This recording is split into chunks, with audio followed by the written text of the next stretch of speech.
नाद शब्द नाद धातु से बना है। नाद का अर्थ होता है अव्यक्त ध्वनि, अर्थात जो ध्वनि व्यक्त नहीं है। इस अव्यक्त ध्वनि के ही व्यक्त रूप को वर्ण, वाक्य तथा स्वर आदि कहते हैं।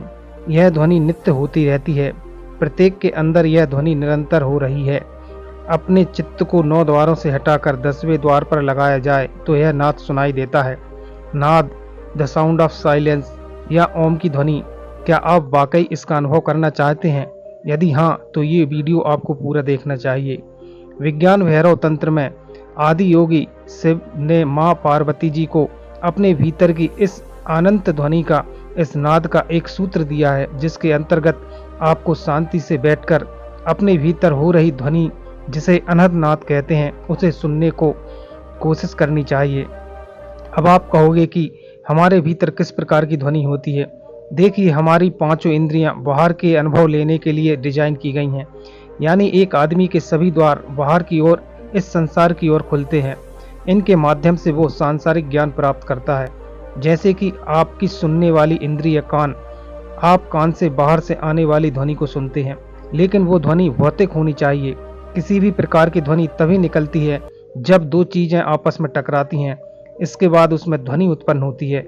फिर वह ध्वनि वायु पर आरूढ़ होकर हमारे कानों तक पहुंचती है, जिससे हम सुनने का अनुभव कर पाते हैं। लेकिन एक ऐसी ध्वनि जो हमारे शरीर और इस ब्रह्मांड में निरंतर हो रही है, जो ना तो किन्हीं दो वस्तुओं के टकराने के कारण और ना ही किसी घर्षण के कारण हो रही है। नाद की ये ध्वनि ऊर्जा का कंपन है, जो अति सूक्ष्म है। प्रकृति द्वारा दिए गए हमारे ये भौतिक कान इस ध्वनि को कभी नहीं सुन सकते। नाद या ओम की ध्वनि को सुनने के लिए आपको भीतर की ओर मुड़ना होगा। जब हम ध्यान में गहरे में जाकर इस भौतिक जगत को कहीं पीछे छोड़ते हुए अपने भीतर की शांति में प्रवेश करते हैं, तब वहां पर एक सन्नाटा महसूस होता है, और ये इशारा उसी सन्नाटे की ओर है। अक्सर जो लोग अनंत नाद की ध्वनि सुनने के लिए जो भी क्रियाएं करते हैं, उसमें वो बहुत बड़ी गलती करते हैं, क्योंकि ध्यान करते समय वह अपना पूरा फोकस उस ध्वनि की ओर लगाने की कोशिश करते हैं। असल में वह अनंत नाद सुनना चाहते हैं। इसी बीच उनके भीतर विश्लेषण चलता है कि वो अनंत नाद कब सुनाई देगा। मुझे बैठे हुए तो बहुत देर हो गई है। मतलब वह पूरी तरह शांत नहीं हो पाते, विचार चलते रहते हैं। जब तक आप नाद सुनने की कोशिश करेंगे, तब तक वह सुनाई नहीं देगी। अनंत नाद सुनने के 2 तरीके होते हैं। पहला, या तो आप किसी आसन पर बैठकर आंखें बंद करके अपने आप को पूरी तरह से शांत कर लो। जब आपको बाहरी और भीतरी शांति का अनुभव होने लगे, तो जो शेष बचेगा वो अनंत नाद ही बचेगा। अगर आप बैठकर शांत नहीं हो पाते, किसी प्रकार की उथल पुथल रहती है, तो आप मंत्र का उच्चारण कर सकते हैं। आप अपना ध्यान उस मंत्र पर लाकर उसके उच्चारण पर ध्यान केंद्रित करें।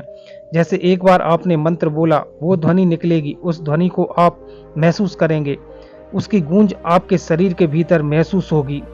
जैसे ही एक बार आप ओम बोलते हैं, ध्यान रखना उच्चारण सही होना चाहिए, क्योंकि ओम सिर्फ एक ध्वनि नहीं है, ये 3 ध्वनियों से मिलकर एक ध्वनि बनती है, आ उ मा।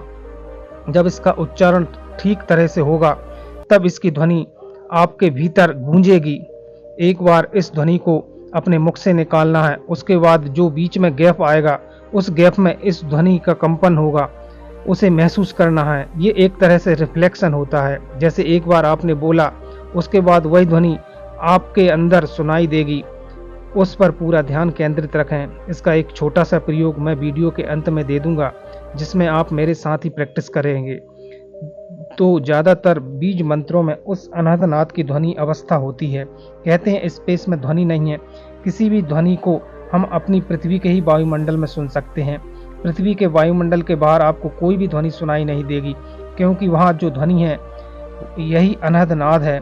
ध्वनि है जो हमारे कानों से नहीं सुनाई देती, लेकिन इस अनंत ब्रह्मांड में एक ऐसी ध्वनि है जो बस है। वही ध्वनि आपके भीतर है। चीज़ों को आप जितनी सूक्ष्मता से देखने लगते हैं, उतनी सूक्ष्मता से आप उसके रहस्य को जानने लगते हैं।